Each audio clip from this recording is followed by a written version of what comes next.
Okay, hello. Welcome to our bonus module on website design, performance, and conversion strategies. We are now in week 7 of our 6-week business mastery program, this being our bonus schedule for really helping you guys to sort of optimize not necessarily the design, but more so the conversion of your actual websites. We would assume that everyone has a website, but if you don't, you're going to be in a good place because you're going to get some really good ideas on what to do in order to start your website and have everything really, I guess, designed in a way where everything's actually working well for you, but more so for your clients and your audience, because that's really the most important thing. So we've probably got about an hour together today, and I will have some questions that I'll be taking at the end. So if you have any questions, I'll have a look at it at the end as well for you. So we're just going to get straight into it so we don't take too much time, and so I can get you the best of the best out there so you can get started on really helping yourself and your website to move it forward and just create some more conversions for the leads that we're looking for, are the people who are more willing to work with us and not just anyone. So I'll be covering a bit of that as well. So let's look at the 3 key secrets for your website. So these are education, direction, and conversion. Now, most people have a website, and what they do is they get obviously a professional design. Some people do it themselves. You can actually do those websites yourself, where they're sort of based more on templates. I sort of don't agree with that, and I don't recommend that, mainly because there's quite a few limitations on what you can do. So it's an area that we're not really professionals in. We're obviously health practitioners, we're business owners. If you're really good at this kind of stuff, yeah, go ahead and do it. But I would probably rather just delegate this sort of project to someone who can actually do it well. But the key point is that most people who design websites are probably great at designing websites, but that's probably all. In my experience, working with quite a few designers until I was sort of happy with my website, and also our One Dream website, and also the clinic website, Red Health, one of the things I learned was that most designers are capable of designing good websites and good looking websites, but not really very good at designing websites that convert. See, unless you can sort of guide them and help them, one, with your content, and two, with sort of the directionality of your website in terms of what it does and what you want your audience to do, there's no point in having a good website if it's not going to convert. So conversion is really important. That's the third one here. The first one is really to educate. So you got to really have a website that helps your audience and educates your audience in what it is that you do, but more so what's in it for them. So Hamish and I've constantly talked about what's in it for your audience. It's all about them. It's not about you. So your website's a classic example of that. So don't forget, your website's basically your current version of your business card.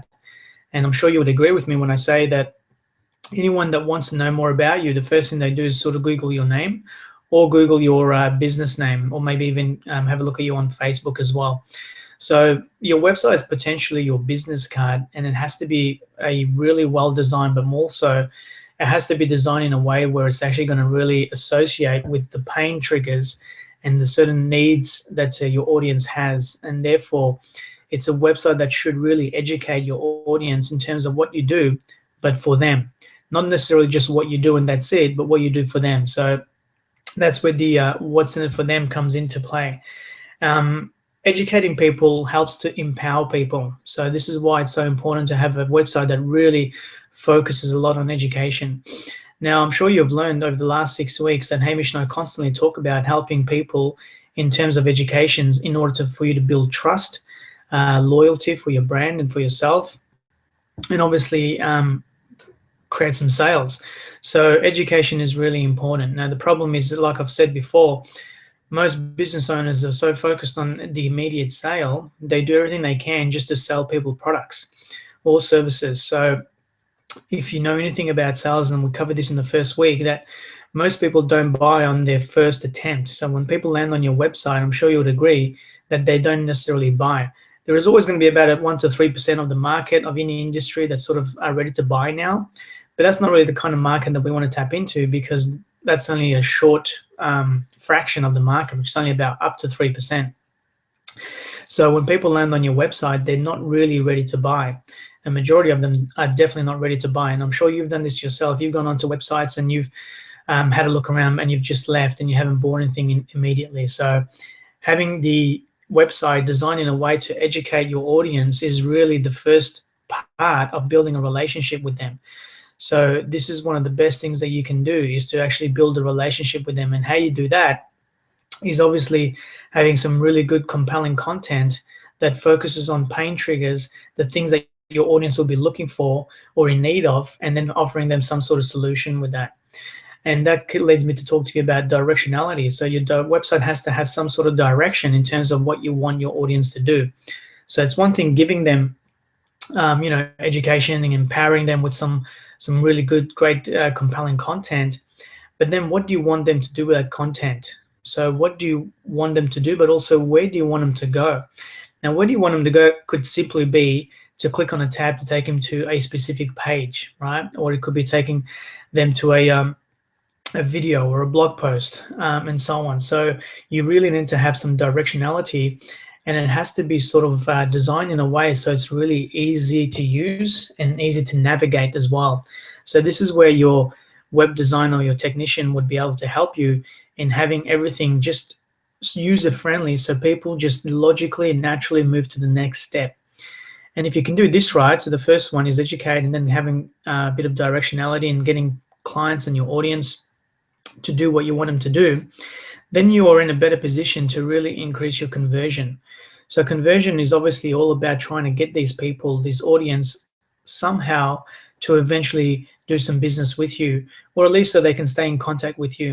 And we're going to be talking about that a little bit later in terms of what you need to do to capture their attention so that they can eventually be in a position to working with you. Now, not everyone's going to be working with you, which is fine, but we do want people to get somehow onto our database so that we can at least contact them and stay in touch with them. So if you remember, it takes around about 7 to 16 attempts before someone buys something. I mean, that's more probably focused on high-end products, but having a service-based products like we do, and obviously we know that it takes more than one session at times to sort of help people in what they're looking for. So it's a really good way to build that relationship with them through staying in contact, and then for us to helping them be more educated and empowered to then convert them into becoming paid clients. So these are the 3 key secrets that I believe in working with practitioners, that they're sort of really missing the gap on their website. They're really focused on themselves. They're really focused on their credentials. They're really focused on, what they can do for the client, but not so much what the client needs from them. So make sure you have your website set up with this in mind: education, direction, and conversion. It's really, really powerful, and it's really basic to have when you know what you're doing as well. Let's look at some website rules. So just some basic rules that you really need to think about on your current website. And if not, and if you're in a position to sort of making a website or getting started, these are really important little basic rules to have on your website. So the first one is obviously to define your ideal user experience. So what that means is really, what do you want for your clients? What do you want for them? What do you think they need from you? Where do you want them to go on your website? How do you want them to use your website? And all the rest. So it's really about defining your ideal user experience, and the keyword obviously being your ideal. So you can have a website that's sort of focused on anyone and everyone, and you probably know, based on everything that we've taught you from week 1, that that's not really the business model that Hamish and I teach. We're really focused on niching your market and sort of really creating an authority and stance in the position of your market by doing what you do best in a specific area, like in a specific niche. So, but once you have that niche in that specific area of specialty of work that you do and you can provide for your audience, then it is always going to be easier for you to define your ideal user experience, which means if you have a specific area of the market that you tap into, you would know a lot about them because you're a specialty and an authority in that market. And therefore, you can sort of judge how they're going to see your website, what they want from your website, where they want to go with your website, and so on. So it's really up to you to really define your ideal user experience. Just think about what some of the logical steps they would want to take when they're on your website. What would you do on your website if you were seeking your own services?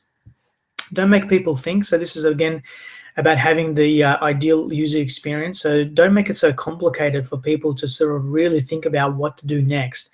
So just make everything really simple and logical. Have it so it's just natural moving from one step to another. So don't put a lot of information there. Don't get really messy with your website. Have everything obviously easier to see, user friendly, and obviously have the transition between pages really, really smooth as well. Focusing on your audience. So again, coming down to niching. So when you focus on your audience, you would have by now sort of had some idea about your unique selling proposition and also your unique buying or customer buying advantage. So what's in it for the customer and what's in it for the business for your customer. So once you understand that USP, you understand certain pain triggers. So then you can use your skills that we focused on and Hamish taught you on week 2 with copywriting and headlines and sub-headlines and content writing. So once you get an idea of how to write really good copy, compelling copy that actually triggers a specific emotion in people, then you can sort of start to focus more on your audience and less on yourself. So this is where you will be doing some really great blog writing, content, and writing really powerful articles based on pain triggers. So if you remember some of the emotions that we want to activate with people, or within people when we're sort of associating with our audience, is things like fear, frustration, desire, wants, and needs. So fear, frustration, desire, wants, and needs. They're sort of the most 5 powerful emotions that we want to be able to invoke and create within people to help them and guide them to see what they're really looking for with our services. When people land on your website, they sort of have an idea of what they want. But it really comes down to you in order for you to sell them, not necessarily your services as a first option, but more so sell your services in terms of triggering a specific emotion to help guide them to your business and to your services. So focus on your audience and less on yourself. Show trust. This will obviously help people with your loyalty to your brand and to your company. And like we've always said, it's always about people wanting to buy from people they like and trust. So you have to do everything you can to get people to trust you. Now, if you have a website that focuses more about you and not about them, obviously the education and empowerment is going to be lacking, and that's going to also affect your trust for your audience as well. So you could do everything you can. We're going to go through some of the basic sort of points about how to build more trust based on some of the things that we can use, which I'll show you a little bit later on. Using social proof is really important, especially in today's market. So social proof is obviously having everything you can to define an experience for your audience that other people like them also use your services and are associated to your business. So in this case, a really powerful strategy would be obviously Facebook, Instagram, Pinterest, Twitter, and sort of case studies and testimonials. And I know we can't use testimonials based on the service that you provide, not necessarily the treatment outcome. So we'll talk a little bit about that later on as well. Using multimedia, this is now a very big deal. So multimedia in this case is more so video. So multimedia can be categorized as pictures, but we all have pictures and great photos on our side. But now I'm referring more so to videos. So you got to have videos, guys. You got to start getting into videos because this is where the market is going, and it has been for the last maybe couple of years. So you really need to start doing videos. You can have other videos and other than yourself on it, but we want to help you build an authority and so that you can build trust with your audience because they want to see who they're going to be doing business with. So video is very important. We'll talk a little bit more about that later on. And I'm going to introduce you to something that Hamish and I have been working on, and I'll show you that with you just before we leave for today's session. Measure all your actions. So basically having a website to really understand what you're doing on your website, how it's performing, and what kind of, I guess, numbers are you creating, both in terms of subscribers, but also in terms of, is it actually working for you to build sales? So most websites have sort of, Google Analytics, and if your developer makes your website, they're going to have give you access to what's called Google Analytics, which will sort of tell you everything you need to know about how your website is performing. So how many sort of people visit your website, what's the bounce rate, how often they leave, how long they stay, what kind of pages they visit, and so on. So make sure you measure all your actions, and if you can't do this yourself, which is probably not necessarily your area, but it's good to know so you can see how your content is helping you your website perform. So make sure you work closely with your technician to understand what your website's actually doing in terms of the right actions that you need for your audience and therefore your business. some of the must-haves on your website. So obviously your website has to be unique, guys. The uniqueness really depends on your modality, but also your area of expertise, and having it unique to you, but also for your ideal client, remember? So don't be afraid to be a little bit different. That's okay. But having it unique really means, why would I choose your business when I can choose your competitor down the road who sort of also offers the same sort of thing? So if you're a musculoskeletal expert, why would I come to you and not another acupuncture, maybe a couple Ks down the road who also does musculoskeletal? If you're in fertility, why would I come to you? If you're in cosmetic acupuncture, why would I come to you, and so on? And as I will be looking at your website, if I was your customer, that's the first thing I'd do. Naturally, if I type in something like, back pain acupuncture and then put the locality, like for example, in our location, maybe I would put something like back pain acupuncture, Burwood East, and maybe a number of acupuncture clinics will come up on Google, and then I would obviously be surfing through these websites to see what really appeals to me. So having your website unique and different to your competitors in terms of just really standing out and offering them everything you can, and having really good content, copywriting, using some of the things we've talked about to really understand pain triggers and all this kind of stuff, your website becomes unique. So it's going to be unique to you, but it's also going to be unique to your ideal client base. Having clarity on your service. So again, this comes down to your niche. So there's no point in being a master of everything, right?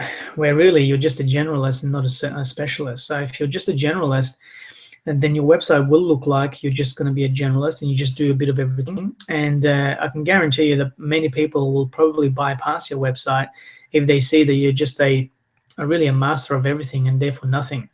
So having clarity in your service comes down to niching yourself so that you can be an expert in your industry. Hamish and I both don't know what else to do in terms of how else to tell you how important it is to niche yourself if you haven't already done so. Now, I can understand that some of you might be pretty new, or if you're sort of just early in your practice, that you might be wanting to sort of locate and feel where you're heading towards in terms of your niche, and that's okay. But I'm sure you have some sort of interest, and it's probably going to be a wise option for you to decide to actually move towards that decision and having a lot of clarity on a specific area of your service. Contact number and address. Obviously, most of you will probably have the address and your contact number. Sometimes you don't have the contact number, which you should. If you probably know this yourself, some contact pages only have ask me a question sort of thing, and then you fill in the question and then press submit. But sometimes you want to know something then and there, and you have to give that opportunity for your audience to be able to do that. So your contact number is really important and your address is really important, but more so what most people don't do is having your contact number displayed on every page. So having the contact number preferably on the top, somewhere on the top page, whether on the right-hand side or left-hand side, but so it's accessible on every page, allows the prospect or the audience to literally just call in if they need something then and there. And you have to give them that accessibility. You have to give them that option to be able to do so. How many times have you sort of wanted to contact someone and you have so much struggle and trouble finding their contact details, and then you just sort of lose motivation and then just sort of quit and leave their page? So make sure you have your contact number on every page. We've just sort of gone through a transition through a different platform on our website, so we haven't got that up there ourselves yet, but we certainly will be having that soon. Third-party validation is basically having banners of other things that can support the credibility of your website. So for example, if you're taking in names and email addresses, or if you have products for sale, obviously you're going to have some sort of security banners to say that it's a secure place for your audience to do business with you, and also maybe some sort of virus scan check as well, so like Norton virus scan check or something like that. And the SSL is obviously the security that your website needs to have if you're collecting data. So obviously we focus on getting names and email addresses and so on. So you would want to have some sort of security display somewhere, probably on the bottom of the page, or you can have it somewhere near where you are actually collecting data, to make sure you reinforce the fact that your website is very secure and that people can actually leave their details on your website. Because believe it or not, a lot of people take this seriously, especially now with privacy laws and all this kind of stuff. It's important to and reassure people who will be wanting to do some sort of business with you, whether it's just giving them giving you their contact details, you need to certify them that your website is certified and secure so they can do that for you. So these are some must-haves on your website. A few more things. So ease of navigation. So obviously having a structured and smooth sort of system, like a menu system of navigation, so it's really easy for people to move towards the next phase of what you want them to do. So this is something that you have to have in mind, because you have to have an idea of what it is you want your audience to do. Remember, one of the biggest reasons why people procrastinate is because they don't know what step to take next. So when the audience procrastinates on your website, the first thing they'll do is that if they get confused, they'll just leave your website. So you want to do whatever you can to obviously get them to stay on your website as long as you can, but also you want them to take specific actions in order for you to move them along your sales sequence. So what do you want from them? So they might land on your homepage and you might have some really good content. You might have some really good, powerful videos or a video, educational video. And then what do you want them to do next? Do you just want them to see the video or read an article and then leave? Or do you want them to maybe check out some more articles, and then maybe at the bottom of that, do you want them to share something? Do you want them to like something? And then do you want them to give their name and address, email address to you so that you can give them something? Or do you want to take them to a sales page and sell them something?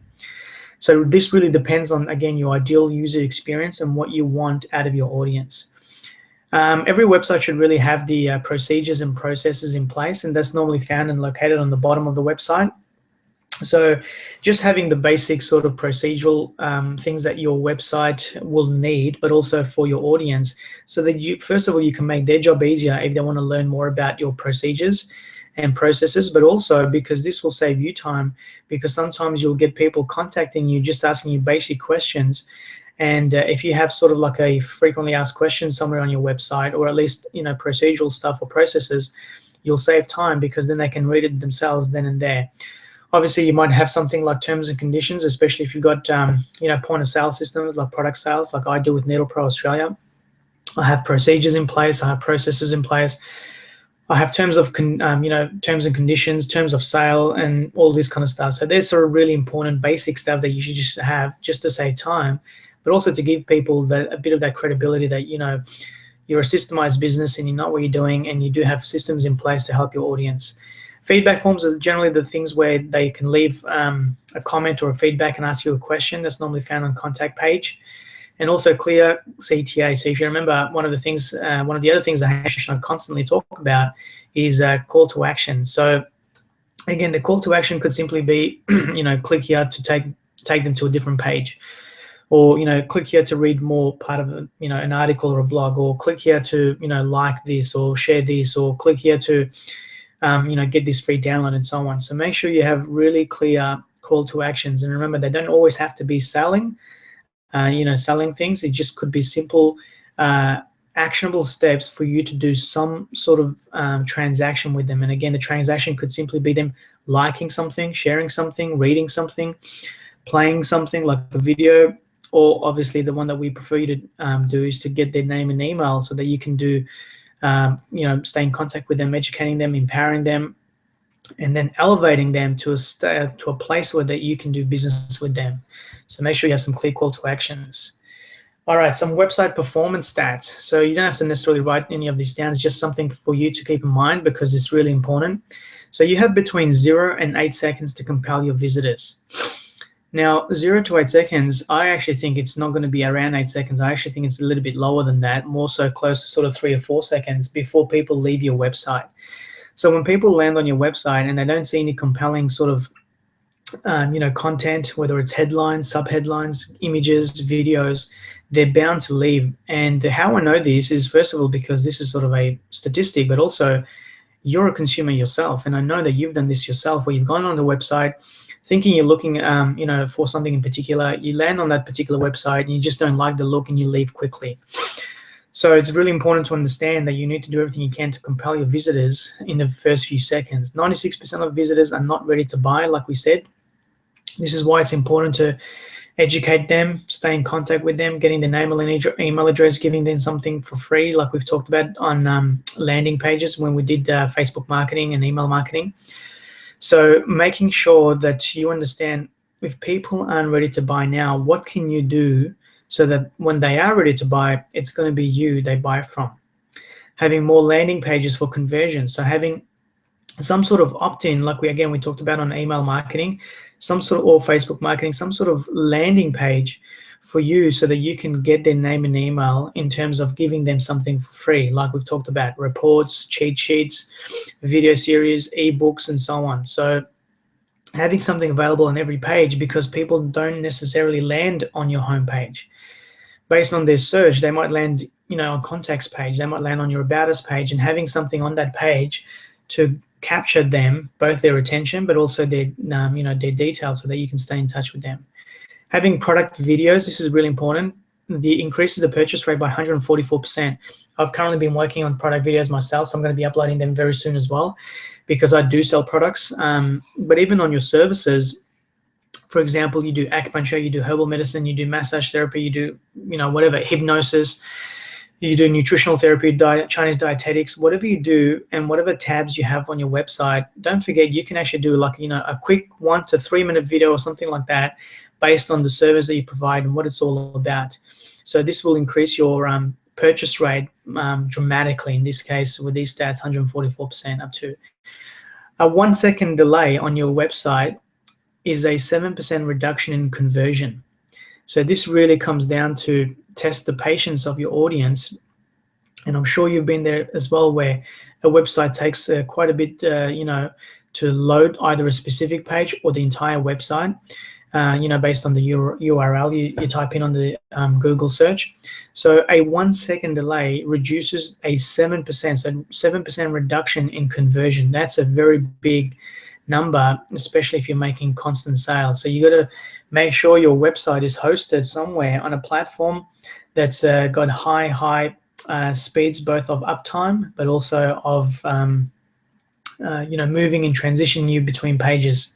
So make sure you are on top of that. 44% of online shoppers feel anxious about the completion.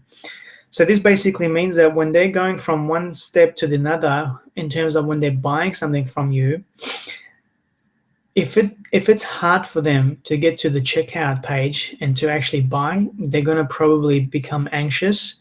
And that could be, again, due to slow, upload of the page time, or it could be just that you're making it really hard for them to buy what they want. They're going to feel anxious, and they're most likely going to give up on the sale and then leave in what's called cart abandonment. So they actually leave your shopping cart and then just leave your website altogether. 51% of online shoppers blame slowness for abandonment of purchase. A 2 second delay in load time results in abandonment rates of up to 87%. So again, abandonment is basically when they get to your checkout page, if you have services that you sell or your products that you sell on your website, and a simple 2 second delay in how long it takes for that page to load up, there's an 87% abandonment rate. So people leave. 87% of the time they leave if there's a delay in the page where they're going to spend money with you and on your business. So you got to make sure that these little things are catered for. Now, this is obviously not necessarily your area of expertise, but you got to make sure whoever you're hosting your website with and your technician understands, and I'm sure they would, because it's really an important and critical part of your website, by having everything running not only smoothly page to page, but also uploading pages in very, very, very quickly, because any kind of delay will definitely result in low performance and therefore low conversion. The total cost of shopping cart abandonment is $18 billion per year. So that's basically all these shoppers going onto your checkout page, and whether it was so slow that the page just took a long time to load up, or it was really hard for them to make a purchase, maybe just because of the way you've set up your credit card system, PayPal system, and all this kind of stuff. So $18 billion per year. That's a phenomenal amount of money for why people leave when they've already decided to buy. So this is directly a problem with you in terms of how you've set up your website, because these people somehow got onto your shopping cart, which means they would have searched through your website, they found a product they like, they went to buy the product, they probably had their credit card ready, right? And then something happened along the way, whether it was too slow or you made the steps a lot harder, or there was too much mess on that page where they couldn't really see the submit button to check out, and they left. So they abandoned $18 billion per year. That's a lot of money, guys. 64% of smartphone users expect less than 4-second page load time. So obviously, mobile optimization for your website is really important, basically meaning that people now shop online through your website via their mobile phones or smartphones. And any kind of delays on, upload on your mobile for your website is also going to cause a massive lack of sales as well. 55% of time spent on mobile device. So obviously, you've got to have your website optimized on your mobile. And mobile optimized sites have a 16% of online sales. So they attract about 16% of sales.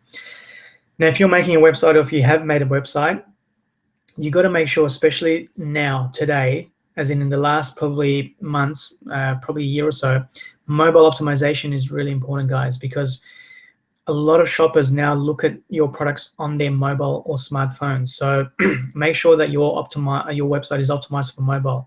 Now, that doesn't mean you put in your URL on your smartphone browser, and then your website comes up and that's it, and they see the whole full version of your website. I'm talking about the mobile version of your website. If you don't know what that is, you need to ask your technician to make sure that it's mobile optimized, because the trick that I fell into was this. What they tell you is that it's mobile friendly, but that's not mobile optimized.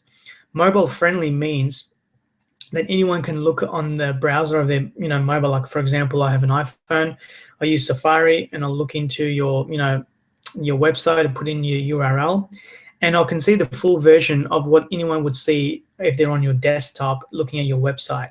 That's what mobile friendly means. But mobile optimized means there's a specific menu system, a specific structure and design for mobile versions of your website. So just make sure that you know that there is optimization of your website in your mobile, and make sure you ask your technician this. So it's not just friendly, but it's optimized as well. Goals of an engaging website: obviously instant relevance, so meeting your visitors' needs that we've talked about. Personally greeted by you and your brand. So it might be a good idea to have a video on your homepage, just telling your audience about who you are and what you can do for them. And also something simple like what they can find on your website. So it's sort of like a navigation. So you like a concierge, where they check this video and you just sort of tell them about who you are very quickly, but more so getting back onto what you can do for them and what they can find on your website, maybe the different pages, and eventually how they can probably do some services with you and do some business with you as well. Or at least telling them on how they can become a subscriber so that you can stay in contact them and help them with, constantly engaging and compelling health tips that you'll provide for them. And you can just say all this stuff on a video. So you can have this on your About Us page. You can definitely have it on your homepage as well. Trusted and authority. So again, you've got to build a foundation so people trust your brand and they're loyal to your brand and they trust you as the owner as well. Having clear direction for answers and resources. So we talked about this. We're just having everything flowing nice and smoothly, and the kind of things that your audience would look for, make sure they're easily accessible for them, including any kind of resources that might help them become more educated in what you do. So then when they're ready to buy, they're going to come back to you and buy from you. Having social proof, so having sort of Facebook banners and Twitter and Pinterest and Instagram and all this kind of stuff. Regular updates, so you've got to be constantly updating your website. And the thing I'm talking about here mostly is, again, uploading new videos, new content, new blog posts, new articles, and all this kind of stuff. So if you don't regularly update your website, Google thinks it's a dead website. So basically that's going to really affect your search engine rankings dramatically, because nothing's going on your website, so it's potentially dead. It's like a dead site. So make sure you constantly update it with, videos, resources, articles, and blog posts and all this kind of stuff. Make sure you do everything you can to get regular opt-ins. So opt-ins, remember we talked about opt-ins on I think it was week 3 for Facebook marketing and also in email marketing. So making sure that you do everything you can to drive traffic to your website so that people actually subscribe to your ebook, cheat sheet, video series, all the stuff that we've talked about. Because the more people opt in, again, Google's going to think that Obviously, your site is pretty important. People are actively, opting into whatever you have on your website. So it actually definitely increases your engagement and also your search engine rankings as well. And of course, obvious, but some people just neglect to bring traffic to their website. So they're focused on, maybe doing things on Facebook and Instagram and all this kind of stuff. And that's great, but what are you doing to drive traffic to your website? Because remember, people don't necessarily buy from Facebook, at least not immediately, or any kind of social media, because it's social media. They want to socialize with you or your friends and their families. So most people are active on Facebook and stuff, but they forget about their website. So you got to do everything you can to bring traffic on your website, because guess what? That's where people are going to be spending money. That's where people are going to be subscribing. That's where people are going to be calling you and inquiring about your services, right? So everything you can to bring traffic, and the more traffic you bring to your website, the more Google thinks it's an important website, and the more they're going to help you organically increase your search engine rankings on their platform as well. All right, website platforms. So when you're making a website, or you might already have one, I would suggest, or I would assume that, sorry, you already have one. But if you don't and you're looking at building a website, then these are sort of some of the platforms. So obviously WordPress being the most common and popular one. You might have heard of other ones like Joomla or Drupal or Blogger, Tumblr, or even having an open source card where you get a designer sort of just to make it for you from scratch. And that's how I started NeedlePro. I used a designer, and it was just an open card, it's called, or open source. And look, it was fairly expensive experience because they had to sort of design everything from scratch and so on. But one of the main things that I saw as probably a big problem was that it was very hard for me to keep updating some of the ideas that I had in mind on what I want the website to do. So just for example, having a blog integration, like a live blog integration, cost me an extra $400 to set that up, because I didn't know much about sites at the time, and I didn't have a blog integration. And then in order to do that, he had to sort of design this whole thing. Whereas maybe on WordPress, it would have been just maybe a plugin, most likely for free or extremely cheap. So I basically converted actually NeedlePro, but also One Dream Global and Reed Health Integrated Medicine, so our clinic website, are now running on WordPress. So initially I wasn't really a big fan of WordPress because there's obviously constant updates that's required, and if you don't know what you're doing, you sort of have to pay a technician to do it. But to have the accessibility and the availability of thousands of different plugins that you can just add into your website, sometimes for free, if not at a very, very cost-effective, like really cheap price, was really attractive to me, and obviously for Hamish and for One Dream. So we basically moved all our websites on WordPress. So there was another cost involved there, but in the long term, it was going to make it a lot easier for us to just add things. So like, there's so many little things you can just add to increase the performance on your website.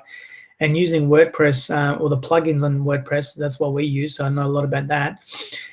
You can just simply add an extra plugin, and again, very cheap sometimes, or almost always even for free, depending on what you're looking for.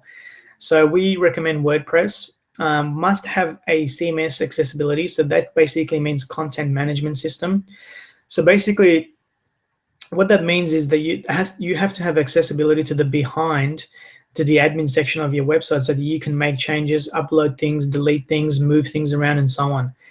I know that sounds obvious, but I'm telling you why I'm saying this is because before we moved Reed Health, our clinic page, onto WordPress, we had a designer build our page, and this is again before we sort of knew a lot about websites, and it was based on a recommendation actually from someone we knew. And the website wasn't bad; it was pretty good, website and so on, but he didn't give us the accessibility to the admin sections so much. So every time we wanted to do something, we had to actually email him to do it, and therefore we had to, pay him. So he would have like a certain fee that he would charge, and depending on how many hours it took for him to do whatever we wanted, we wanted him to do, he would obviously charge us. So having the content management accessible to you, so that you have full functionality of everything you want to do on your website, is really important. And again, most websites do have that now. So a while ago, designers would make sure that they do everything for you, because obviously they would want to charge you. So I know that most of these is accessible now, just reinforcing the fact that you've got to make sure that you have accessibility to everything you want to do on your website and any changes you want to do to your website as well. Okay, reasons for high bounce rates. So basically why people come onto your website but then leave really quickly. So the first one is obviously people have like a brochure-like look on their website, which means it's very static, flat information.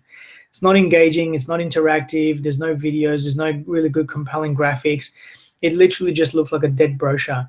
So you got to have your website designed in a way that people can literally engage, taking from pages to pages, showing them, a really good entertaining experience. So obviously the best way is obviously multimedia, which is video.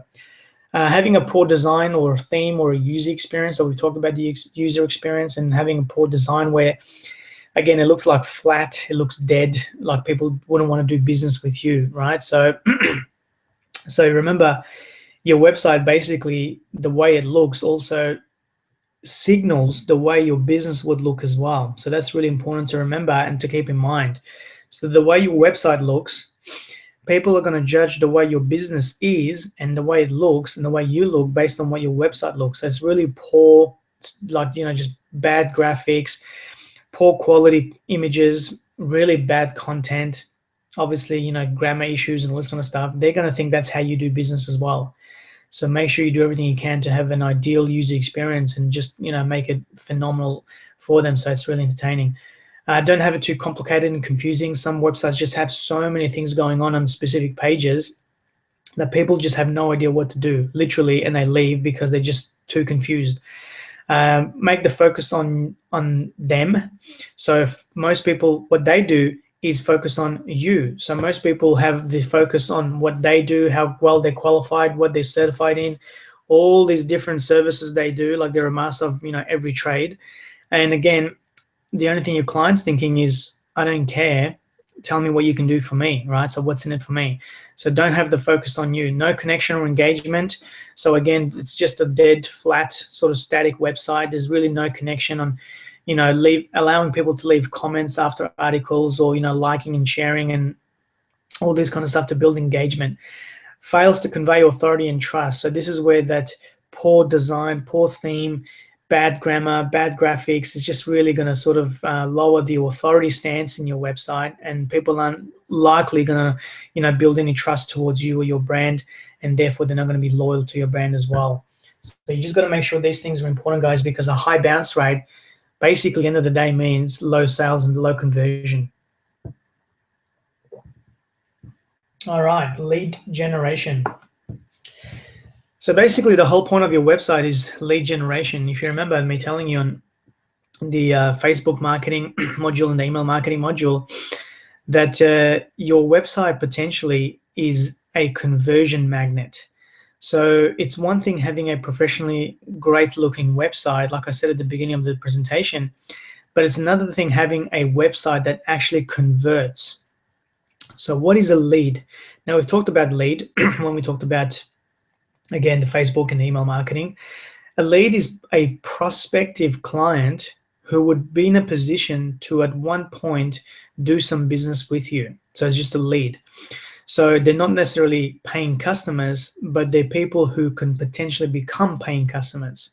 So again, the problem in business, especially with health practitioners, because we've been doing obviously a bit of work with practitioners for some time now, is that they're so focused on just attracting anyone to their website or anyone to their Facebook page or anyone on their email list.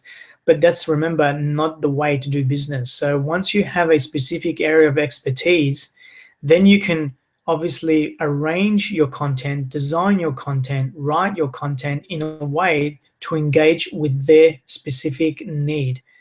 And therefore, they become a hot lead. So they become a prospective lead who would be in a position to do business with you. So there's no point in attracting people who may like a bit of your content, but who would never, ever be in a position to buy from you. Now, you will still get those people, of course. You can't just have it, perfect. But the whole experience of your website is to have lead generation. So to have a system in place so that you can generate hot leads, prospective leads of people who will be in a position to at one point, if not straight away, do business with you. So we said it takes some time for people to start to build business with you, and that's what we're talking about. You've got to educate them, empower them, elevate them to do business. So you're like a magnet. Your website is a magnet to prospective leads, like the image shows you here. And then obviously conversion is what you're doing to convert them. Now, it doesn't necessarily mean to convert them into sales straight away. So initially, that will be just a visitor on your website, and you can convert them to go onto a specific page. You can convert them to go onto, a specific article that you've written. You can convert them to actually watch your video, and then you need to convert them to become a subscriber on your database, so you can get their name and email. That's really what we're talking about. Of course, if you have product sales like I do for Needle Pro Australia, my primary objective, because that's all I do is product sales, I'm still going to do everything I can to focus on people buying. But if you've noticed, and I'll show you a bit later on an image on my homepage, I still do everything I can to get their details so I can build a relationship with them, because I want to do business with people who trust me, but also I trust them, and also we can have an ongoing long-term relationship. So conversion is doing everything you can to really tell people what to do next. And eventually what we want them to do is to become part of our community, become a member, and so we can sort of contact with them and stay in touch with them, and then eventually they can do some business with us. All right, conversion examples. I'm going to show you what it means to have certain percentage of conversions based on how you can increase and drive more sales. So let's have a look at this. So total income is $2,800. So now I'm going to break this down to you and show you how this income would arise based on conversion. So let's go back here. Okay, so let's just say you got 4,000 visitors coming to your website per month, right? And out of them, you get 40 leads. So basically you get 40 people who are willing to leave their name and email address in exchange for whatever it is you're offering. Remember the ebook, the cheat list, video series, or whatever it is that you're giving, maybe an offer or something like that. And so 40 people somehow get in touch with you. Now, they could also be people who actually inquire with you over the phone or ask you a question via email. So they don't necessarily have to be leads where they just leave in the name and email. Some people would just give you a call, and they're leads as well. And then it's up to you to convert them somehow. So let's just say out of the 4,000 visitors, you get 40 leads, and out of them, you get 4 clients. So therefore, you get 4 paid clients. So that means it's a 1% conversion rate. So again, you've got 4,000 visitors coming to your website, and out of them, you convert 40 of them as leads, potential leads, so either email and name, or they've called you, or they've contacted you via your contact page. So now they're a lead. And out of the 40 people you somehow do some communication with, whether it's again talking, email, answering questions, or whatever, 4 of them actually end up becoming your clients, and therefore they pay. So therefore you have a 1% conversion rate, right? Now, your client lifetime value. Now, lifetime value is something that we would have just quickly covered. I would have probably covered this in the first couple of weeks, but also in the Turbocharge Your Business Day that we did, I would have very quickly skimmed through this, because lifetime value, remember, is the transaction amount of a client versus how long they stay with you. That's the easiest way to work it out. For example, in this case, $60 is you charge $60. I think it's probably average $70 for most practitioners these days. But then how many times do they come back, right? So you just multiply those figures together and how long they stay with you, and you get sort of the lifetime conversion or sort of lifetime value of what a client is worth to you. So in this case, one client in this example is going to be worth $700. So let's just say they come in, at $70 rate, like that's the transaction, obviously maybe 10 sessions. So $700 is what their lifetime value is. So how long they stay with you before they leave. So in this case, having 4,000 visitors, 40 leads, 4 clients convert out of that and become paid clients, that means it's a 1% conversion rate. And if that 1%, so out of 4 clients, with a lifetime value of $700, that's an income of $2,800 on a 1% conversion rate. So you can see how important conversion is, right? Just to give you an idea. Now let's have a look at this next one. Example 2. So you've got the same amount of visitors, 4,000 visitors per month, but this time you attract 80 leads. So you've sort of mastered this, website design and conversion. So you've got things in place to sort of get their name and email address and all this kind of stuff. Or you've got the phone number on every page, so they, more likely to call you and so on. So now you convert 80 of them as leads, right? And out of them, you get 8 clients, right? So 8 paid clients. So now we're looking at a 2% conversion rate, right? So before it was 1, now it's only at 2%. So just a 2%, a 1% extra in your conversion. And have a look at this. Same lifetime value. So one client is worth $700 to you in terms of how long they stay and how much they spend with you. Now the total income is $5,600 for an extra 1% conversion rate. So the difference is $3,000, guys. Can you see the power of having awesome conversion strategies and techniques on your website? And in this case, a 1% difference in conversion is a difference in monetary value by $3,000. I'm hoping you're understanding this, guys, because this is so important. So conversion is really the key for your business and for your website, for it to be performing well, generating highly qualified leads, and then those leads doing business with you. So now I'm assuming that you get an idea of how important it is to have your website highly converting. So why conversion is poor? So why businesses or websites don't have a high conversion? There are simply too many options and choices available for audience. They don't know what to do, so they get confused and leave. Poor compelling offers. So a good example of this, guys, is when people say, subscribe to our newsletter. Why would I subscribe to your newsletter?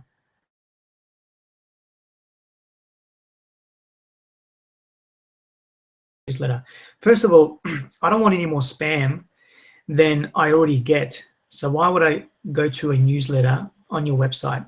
Now, of course, sometimes you're going to get people to subscribe. Cool. But what we're saying is, you and I both know, again, because you're consumers as well, excuse me, so because you're consumers, you don't always want to go on a random website and just subscribe to the newsletter. Sometimes it's compelling and you will, but we want to obviously have better ways to do that. I'm just going to get a glass of water, guys. Give me 1 sec.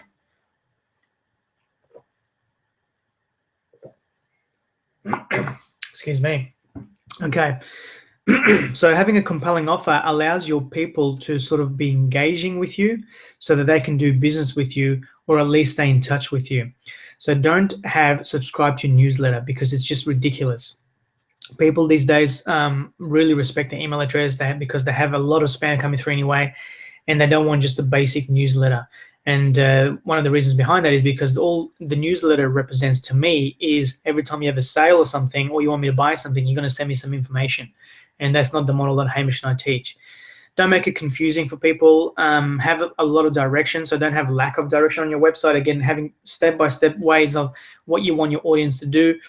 Obviously, not measuring your conversion rates. If you can't measure your conversion rates, then you don't really know how well your website is performing. Again, Google Analytics help you with this kind of stuff. Your technician will help you with this stuff. And of course, lack of split tests. So Hamish would have told you this quite a few times. I've told you this quite a few times, that there's no point in doing just one ad and seeing if it works and that's it. And if it doesn't work, then you give up. So it's a good idea to obviously do multiple ads, at least 2 ads, and just with very, very minor variations, not like a complete different ad. Well, you can do that as well. But sometimes it's good to just even maybe change the headline or the sub-headline or maybe the image or something, or even the call to action, so that you can see which one is working better. And then once you determine which one's working better, obviously you can put more focus on that, put more money on that, and then get that one to be working for you, which is obviously working better in terms of conversion. So what to do if your conversion is low? So obviously treat every page like a landing page, like I said. So on every page have something that people can actually subscribe to. Again, not necessarily newsletter, but like, to subscribe to your free ebook, maybe an offer you have, or a cheat sheet, or a report, or an article, or a video series, and so on. Display contact phone number on every page, like we've talked about. So there is a software or plugin called CallRail, probably not necessarily relevant to our field, but it's really the example here is more so for like call centers, obviously, because all they do is make calls and stuff. They can have a software in place where they actually get a lot of analytics on the calls, like how many calls come in, how long did the calls last, where did the call come from for example, which page they saw that phone number and then they called you from and all this kind of stuff. So there's just sort of extra plugins that you can sort of put onto your website just to help you with more engaging and also to help your conversion. Having an online chat option, I recently installed this for NeedlePro Australia. You would have probably seen it on every page now. I'm basically experimenting through this now at the moment. So I'm changing the actual tab. So at the moment it says email us. I've tried message us, or if it's online, I'll just say chat with us and so on. So that's something I strongly believe in because it increases your engagement by about 31%, right? So engagement and conversion by about 31%. So it's really important to have a chat option. And again, if you have a WordPress platform website, you can actually have free ones. Like the one that I've got at the moment is actually free unless I start paying for the premium where I can tailor the words that it says on that, so which I probably will be doing soon. But online chat option is good because you've been on websites before and you've probably just wanted to ask one question, and not always do you want to call someone. You just want to sort of have like a quick chat with them, like a messenger system. So online chat is very good. Opt-in monster is basically when you're on a website and then out of nowhere the website gets covered with this big banner that says, would you like this free ebook or this video series or something like that, put your name and email. That's called an opt-in monster. I had this going on for NeedlePro Australia for some time now. I've switched it off at the moment because I've been around for a while now, but I'll probably have, maybe if I have a new book, like the procrastination book that came up, I would have done that for maybe a month or so. So every time someone lands on my website, after maybe a few seconds, 10 seconds or something like that, depending on what your technician thinks, this page with this banner would come on and cover the page and say, would you like this book for free, plus blah, blah, blah, put your name and email and so on. So that can get annoying if it's done constantly or if it's done on every page, obviously. So you got to work with your technician. So probably your best example is you can do it two ways. As soon as someone lands on your website, that banner would come up and say, would you like this, before you look through it. Or you can have it so when people are searching, maybe it comes on in about sort of 10 seconds or something like that. Now, it's completely up to you on how you do it. You don't have to have it, but it does increase engagement, does increase conversion when you have a good, compelling offer, and it does come. It can get annoying though, so you just got to monitor that. All right, website performance and conversion hacks. So these are some of the conversion hacks that I've put really aside for us in terms of some of the things that we're using at the moment or we have used. And I want to share these with you because these are some of the conversion hacks that's working well for us, and no doubt is going to work for you as well because we're in the same industry. So again, remember, as you can see on this image here, you've got the leads that come in and eventually they go through a funnel and then they get into sort of that bottom of the funnel where they become paid customers or paid clients, right? So we're going to show you now just some of the things that you can do, some small and basic hacks you can do to really increase engagement and conversion of your website. So here we go. So the first one, non-verbals. So this is a good example of a website that just I found and I came across. So as you can see, the lady there is the owner, I think, and she's it doesn't have to be yourself as the owner, but just like a fun sort of thing where she's pointing to what you want or what she wants you to look at, obviously, right? So it says you can't see it, but I'm doing a happy dance right now. Can we ask you for one more thing? Follow us on, obviously, Twitter, and don't forget to tweet us hello, and then, she's got a little bit of a statement there. So basically, she's pointing towards what she wants you to do. So in this case is, can we ask you for one more thing? Can you basically become followers on our Twitter page, right? So it's just a nice, subtle way, instead of having like a strong, demanding, hey, would you follow us on Twitter? Obviously, it won't be, that's a bit extreme, but this is just a really good way to, have some ideas, creative ideas, so that you can do this, and also builds trust and, loyalty and credibility, because they sort of get to know who you are, especially if you're doing these poses yourself. Another way, same lady, so what she's doing is she's looking down. So obviously that's like a non-verbal as well. So that's going to obviously make you look down to maybe some content on the bottom of that pic. So this could be, in this particular example, she had some content above the photo. So I was just reading, and then I saw this photo, and then obviously I wanted to keep looking down because she's looking down as well. I want to see what she's looking at. So it's just a really subtle way that you look down and see what's on the page further down. So it's a really, really powerful way. And also, as you can see, it's a good quality image. So it's not like poor graphics. It's not like blurry or fuzzy and stuff like that. It's a really nice image, and some flowers in the background and so on. So just a really powerful non-verbal way to get people to take action on what you want them to do next. So again, this one, she's probably not necessarily selling anything. She just wants you to keep reading. Eye tracking. So what you can do now is you can have actually eye tracking, and there's certain sort of plugins or software, or your technician can help you with this. And it basically allows you to see where your visitors or audience, where they're really looking at once they land on your website. So it's probably changing a little bit now, but maybe a couple of years ago, the most popular way that people look at your website when they land on it is if you can see these 2 arrows or these 3 arrows from the top left where the gold star is.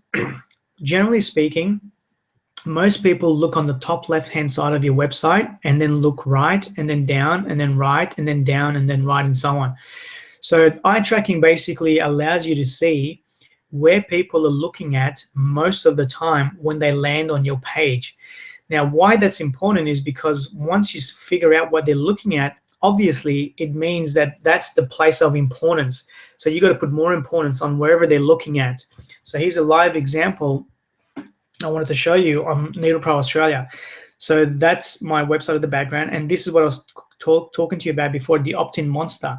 So this is where someone will be visiting the website and they see this banner pop up. This is obviously the free ebook I was giving at the time, The Spirit of Needling, the 5 Essential Attributes for Advanced Needling by Sal Fazem. And it's got a bit of content just saying download your free copy now. Learn easy aspects to refine and significantly improve your needling skills. Subscribe below for a free ebook. Now, so as you can see, people are looking at the headline, where that's where the red part is and the yellow. People looking at the author, which is my name. People are looking at the what's in it for them. So it says learn easy aspects to refine and significantly improve your needling skill. They definitely look at the word free, and of course they look at the word submit.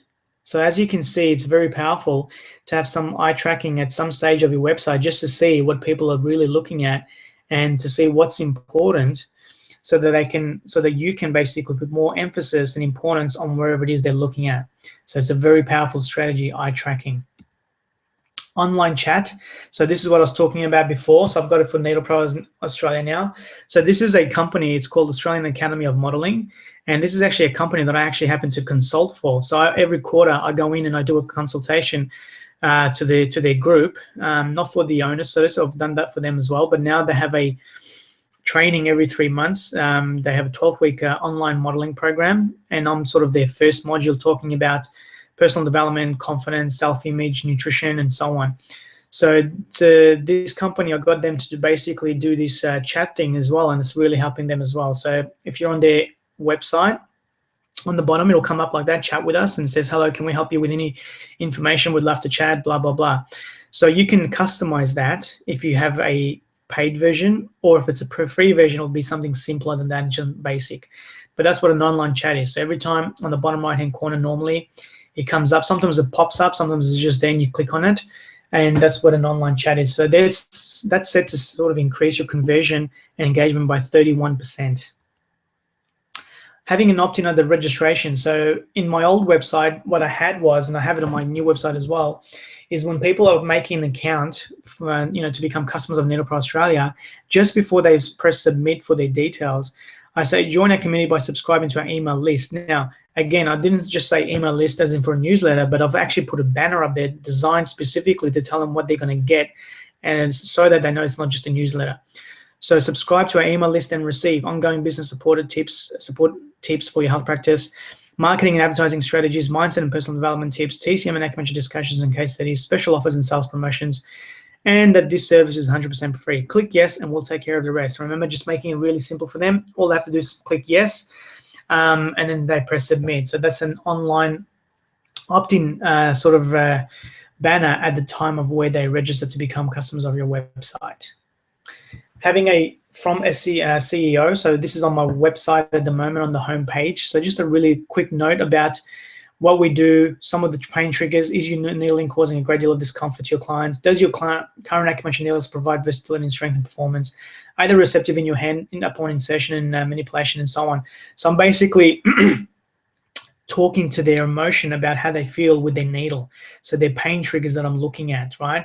And on the bottom, I would have said something like, from Sahal Farzan, CEO or founder of Needle Pro Australia. It just gives it a little bit more credibility. Having a homepage video, so I have one for Needle Pro Australia. Reed Health has one on there on our website for the clinic. So this is actually one that we made with this gentleman here, and basically it's like a news story on our website. So he's basically the presenter, and he's just spending a few minutes telling the audience everything about what they get from our clinic. So it's not again about us, it's about what they get. So this is on the homepage of Reed Health Integrated Medicine site, and obviously I have one on my Needle Pro Australia. This might have changed. It's probably the same actually. I don't know, but I constantly change this video. So how to handle a price objection for health practitioners.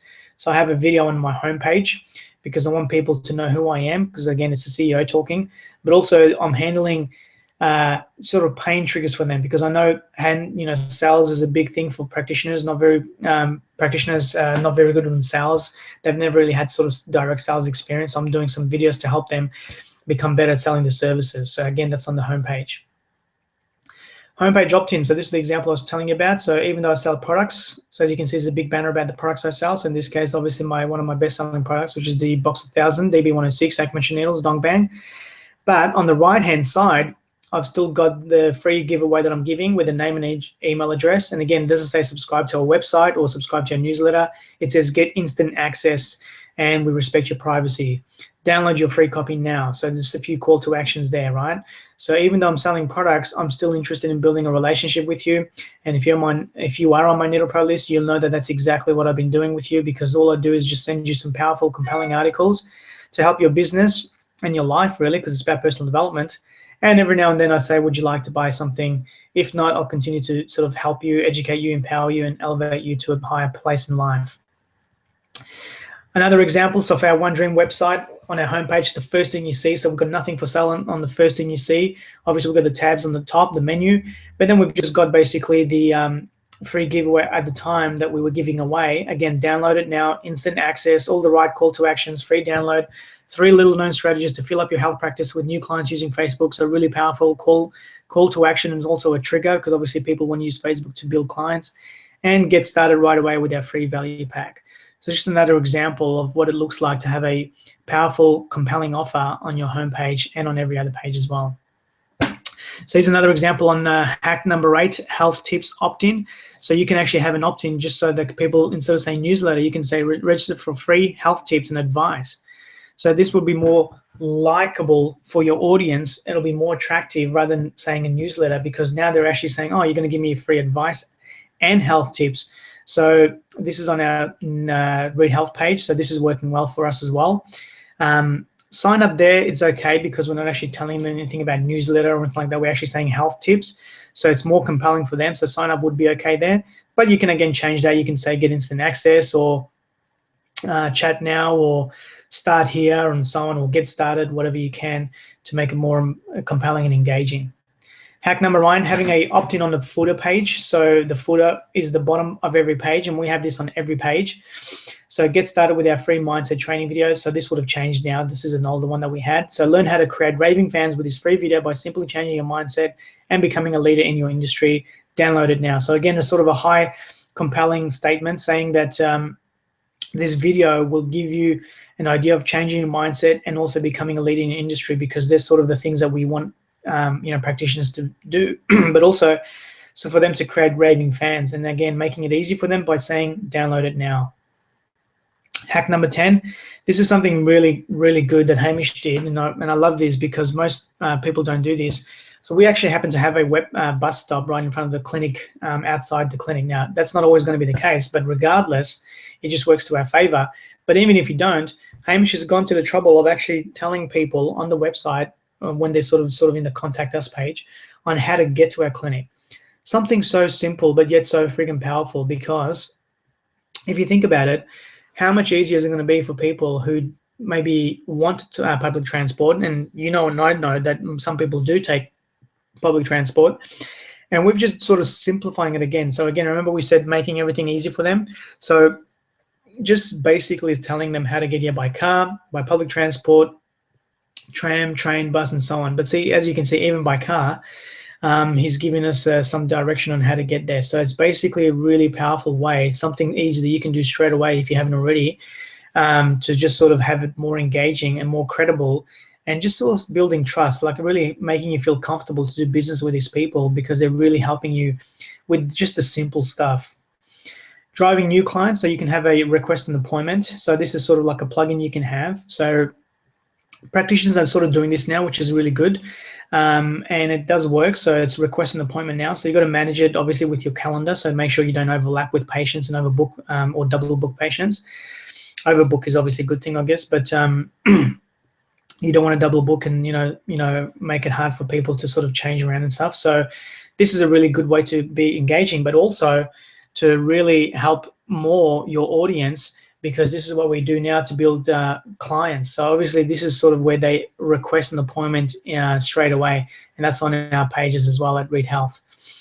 Having banners. So sometimes when you have a lot of information, for our One Dream site, on the page that we talk about this specific 6-week business mastery program, we have basically a lot of information for the modules. Obviously, as you know, we have module 1 to 6, and then plus this bonus module we're doing for you today, the website one. But for the first 6 modules, obviously there's a lot of information because we want to tell people what's in it for them.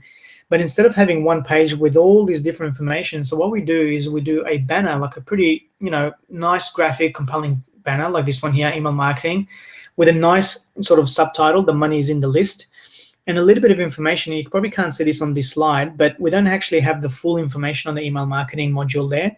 We just have maybe a few paragraphs, and then it says read more, and you click that, and then it opens up the rest of the information. See, the reason why we did that is because we don't want people to just feel that they're overwhelmed with so much information. So you can just have a banner. If you've got a lot of information on a particular page, just have maybe a paragraph or 2 and then say read more. Because the thing is, guys, people probably want to read a specific part of what you do. So if we have 6 modules in our program that we do, and maybe one person wants to read the whole thing. Maybe one person wants to read just the copywriting. Maybe one person wants to read just the email marketing.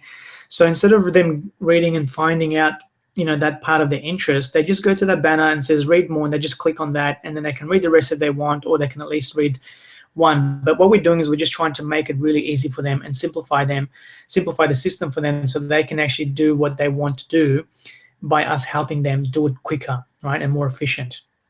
And another way is having easy choice banners. So hack number 13, easy choice banners, again, is where you have multiple, programs that you do, whether it's free or paid programs, and just instead of having writing about it, having a banner for each one, and then they can choose to read more about that specific package.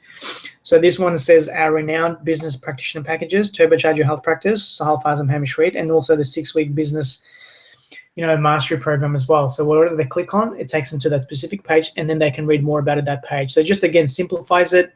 They don't have to read through a lot and compare. We just want them to make we want to make everything we can easy for them, so it's really efficient for them to do some sort of business with us, even if it's just to contact us and find out more.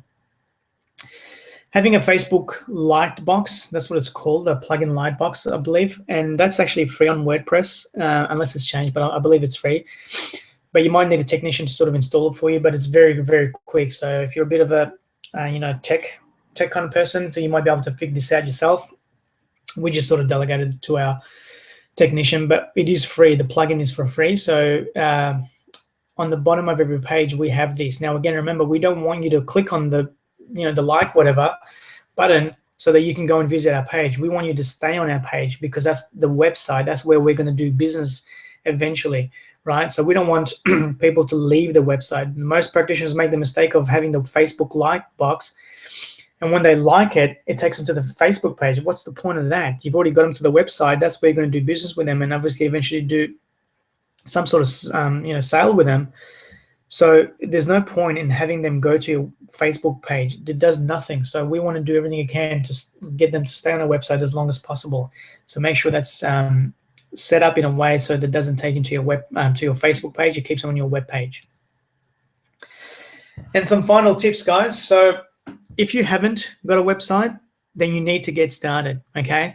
And please don't worry about being perfect, because I know that one of you guys, some of you guys, most of you guys, and I say this because obviously we've helped practitioners before with and with this kind of stuff, and also websites, and we've done quite a few websites ourselves, and we run multiple websites, Hamish and I ourselves. So one of the things that go through your mind is just having everything perfect. Now, I know that's something that you're probably thinking about, but remember we talked about perfection. Perfection about 75 to 80% of the time. When your content is ready, your idea is ready, get it out there, and then make it perfect while it's out there. There's no point in waiting, getting everything ready when you're losing sales, guys. Okay, so make sure you get started. Make sure you get your domain name if you haven't already. So domain name is just the place where you register the actual URL. So for example, NeedlePro, www.needlepro.com.au, www.onedreamglobal.com, and so on. So make sure you get your domain name. You obviously would probably already have that if you've got a website. Domain name basically is like online real estate. So Hamish and I, just a bit of a tip here, Hamish and I have actually bought multiple, maybe over a dozen domain names, just to have that we know that eventually either we can do something with them, or we might be in a position to sell them later as well. So make sure you have the right domain name, for at least for your business, if you haven't already. Make sure it's mobile optimized. You remember, it shouldn't be just mobile friendly, it should be mobile optimized, right? So people can actually see everything they need to see with very easy menu systems on their mobile. Upload content regularly. Guys, you have to do this, right? Most people have a dead site, dead website, and they don't drive any traffic to it. They just have it up and running, and every now and then someone asks for them and they say, yeah, check out my website, right? That's not enough, guys. You got to do everything you can to drive traffic to it. Every content, or not every content, but most of the content on your Facebook should bring people to your website. Instagram to your website, Twitter to your website, right? If you use these kind of social media platforms, you've got to constantly write articles. Well, one of the best and easiest ways, guys, that you can become an authority in your position, in your industry, is actually write constant articles about what you love to do. How hard could that be? You already love what you do. Why just not write some basic articles? Because what's basic to you is highly advanced to your audience, and they love it, right? So even something simple, because again, Hamish and I always talk about this, Chinese medicine is one of the easiest things to market now. It always has been, really, because there is so much that we can talk about. And I'm sure you would agree that one of the best things that we have as an advantage is, first of all, we give clients time that they cannot get with their GPs and their conventional therapists and physicians. But next to giving them the time, it's the understanding and the awareness of the difference of how we look at illness and symptoms and imbalances. One of the main areas that I guess people love about what the psychological things that I do is simply getting people a different version of what they've been told about their illness. And that's one of the powerful things that I can do and you can do using TCM principles. Because as you and I both know, Chinese medicine has basically got one of the most powerful explanations for almost everything. So we're obviously, Hamish and I are both practitioners, so that's what we're talking about, health and Chinese medicine and so on. But in our particular industry, the best and easiest way is really to have this way to explain things to people in such a phenomenal and easy understanding way that people can resonate with and relate to. And Chinese medicine has that. So obviously there's heaps of metaphors that we can use. We can look at different symptoms in certain ways. And all I'm saying is just use that information you already have, right? Some of the basic, even first year stuff, and you just write about it. Write it in terms of what your audience would want to hear, right? And so it might be basic for you, but it'll be very powerful for your audience, and I guarantee that will highly resonate with this content. If you go to my blog on NeedlePro Australia, and that's basically all you're going to see. You're going to see constantly updating articles. I probably try to do at least one new blog post every week. You should try to attempt at least one every week, if not at least once every couple of weeks. Once a month is probably a little bit slow these days because there's so much people with doing so many different things, so you really want to stand out. So update and upload your website regularly with great content, guys. Write some powerful content. And again, it could be something simple to you, but it could be powerful for your audience. Obviously, look at grammar. So one thing, it might be obvious, but sometimes we sort of neglect or we miss things. So just make sure you're constantly sort of looking through your website every now and then, just to make sure everything's working clearly, both in terms of spelling and grammar, but also while you're looking for grammar and spelling and all this kind of stuff, just make sure everything's functioning properly. So every now and then, just go into your website and click a few buttons, the navigation tabs, make sure everything's sort of directing people where they need to go, and the tabs are all functional. Okay, because sometimes for some reason there might be some error and things might be just not updated. So maybe some plugins may not be updated, and also your website may not be updated. So some things may not be working. So make sure you're on your website constantly, making sure that everything's functional. Tell your friends about it. Tell your friends on Facebook about your website. If you haven't already, I'm sure you have. If you've got a website, or if you're sort of new and you're going to make one, be sure to share your website details on your Facebook with your friends, so they can get to know you and know your website better, I guess, in terms of what you do. And you can do that, every so often. Just write something and then just get people to move towards your website. So almost every blog post that I do now on Facebook, I basically have a link to reading that blog post on my website, because when they're on my website, I have banners in place to get them to be converted into sort of subscribers, with my free ebook and all this kind of stuff, or they can actually end up buying something from me as well.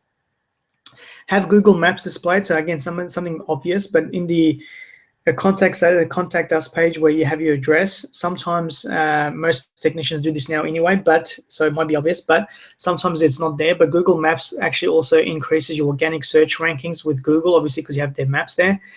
And again, it's just a little bit more engaging in terms of helping your audience in every way possible to make everything simple for them in order for them to reach you and connect with you. And finally, guys, you got to just get out there. And this is not just talking about your website, okay? So this is about you. This is our final module with you guys. So first of all, I want to say thank you so much on behalf of myself and Hamish. We really want to say that your decision to allowing us to help you is sincerely appreciated, because this is exactly what we love to do. We've been doing this for some time now. We've got there's a lot of sort of success from what we do with ourselves, and that's what we want to do. We want to help other practitioners to get to sort of reach the desired level of success. And when I say get out there, guys, using everything that we've talked about in the last 6-7 weeks, just use it to your advantage and just get out there. Remember, one of the biggest problems we have in business today, guys, is obscurity. People simply do not know you exist, right? And that statement is actually true. People don't know your business is there. People don't know how skilled you are. People don't know how talented you are. People don't know that you have a lot to offer them. So you got to just get out there. You got to stop playing small, guys, right? There's not enough lifetime left for us to play it small, right? As you know, time is so fast, and we have a purpose in our life to actually find what we are good at. That's our gift, and then go out there and get it, and then really just contribute and give it back to humanity. But how do you expect people to know and for them to reach and sort of attract your gifts and your healing powers if they don't even know you exist? So you got to do everything you can to just get out there. You got to sort of do everything you can to move away from being mediocre. There's no time and place for you to be mediocre, guys. You guys are so powerful and talented and gifted in so many ways that people literally need you and need your help, but they need to know that you exist. So do everything you can to move away from your comfort. You remember success and comfort, right? We talked about this quite a bit. Comfort is the enemy of success. If you're comfortable with what you do, you're not going to get success. And when I say success, I'm not talking about financial success solely. Remember, I'm talking about the 7 sort of areas of life. There's so many different areas of success. Your spiritual success, your emotional success, your physical success, your relationship success, your familial success, your social success, of course, your vocational and business and financial success as well. But for you to get out there, it's your right and it's your duty, it's your obligation to pass your message on to the world. So get out there, have some fun while you're doing it, and don't be focused on staying small, right? Don't be mediocre. Get big. You got to get big. You got to get people to know who you are, guys. It's the only way that you can do what you do and actually have your message spread so fast. Most practitioners are so busy playing small because they're too afraid to do anything. And the reason why that's the case is because they're afraid of failing. Well, I'm going to tell you some advice on that right now.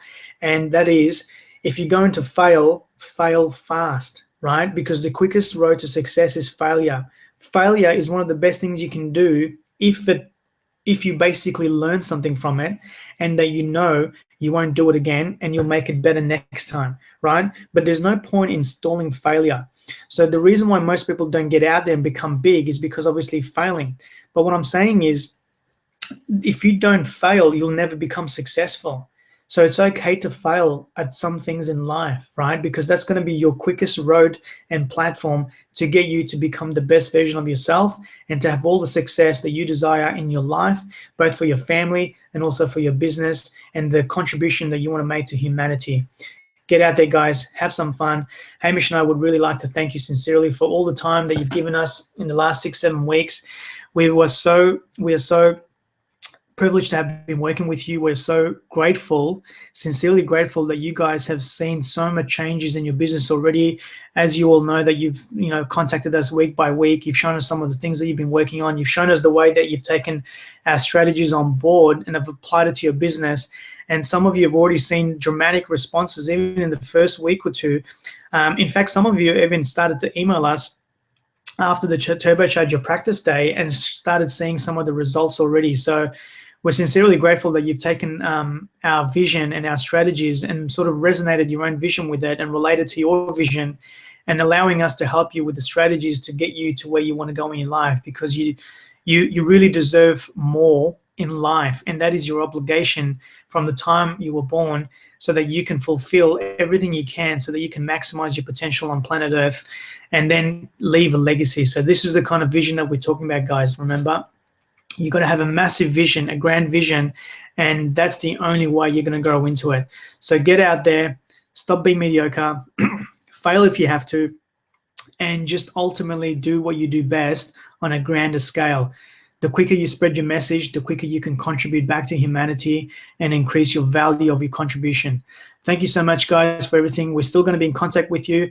Just to let you know, one more thing, or actually two more things. One is we're going to sort of contact you over the next course of maybe in a month or two to have a chat with you, because remember, one of the bonuses we offered to you at the start was having a strategy session. So the reason why we do this at the end is because after everything we've talked about in the last 6-7 weeks, we want to sort of see what you're doing, where you are at, if you have any sort of challenges you're experiencing at the moment with some of the strategies, so that we can help you. So we'll be doing that progressively moving forward over the next maybe month or two.